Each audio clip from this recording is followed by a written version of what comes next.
How to delete all posts on Facebook. So first, you want to go to menu at the bottom right of your screen, and you want to tap this gear icon on your top right, and you want to scroll down until the bottom, and you want to tap on this activity log.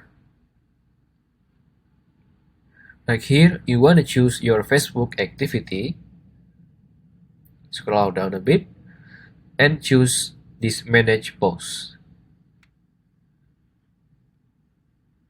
After that, you want to choose filters, select categories,